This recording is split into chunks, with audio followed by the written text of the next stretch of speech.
We started off testing drinking water, and then that led into, hey, let's test our aquifers and tributaries, creeks and rivers. The kids were noticing that the rivers and creeks had a lot of staining, reddish, brownish, tinted stream beds. And as we were doing our research and testing the water, we had realized that that was acidic mine drainage, AMD. So then we had started looking around. There's a lot of community activists talking about how the water is. So we thought about it, and then we decided we were going to try to design some kind of system. That way we could give a solution for right now, for these people that don't have the clean water to drink. We're really honored to be doing this.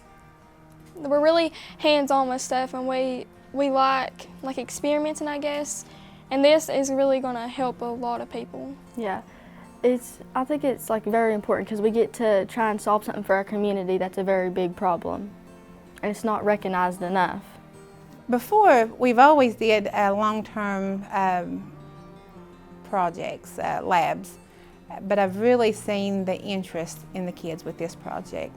They're talking to their community. They're reaching out to government officials. They're looking for solutions, and I've noticed not only are they able to do the research, but they're able to talk about it, and that's a huge accomplishment as a middle school teacher. That you present them the information and they take hold and they take off with it, and they are really doing big things. We were selected 1 out of 100 schools, the only one in West Virginia, to submit a video, and then there was 10 of those videos that were selected. By winning that part of the competition, that'll be $50,000 to the School for Technology, and when we go to DC, that'll be another $100,000 if we win that.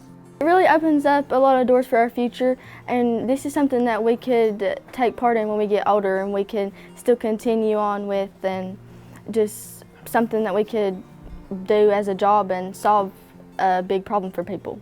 We're not here for recognition. We're here to solve this issue. We're here to help these people that are suffering. I think it's an eye-opener for them because, you know, a lot of times you hear kids say, well, when will I ever use this? And now they're getting an idea of this is why we learn this. And they start opening their eyes and doing more research on colleges and careers and degrees that will lead them into science-based learning.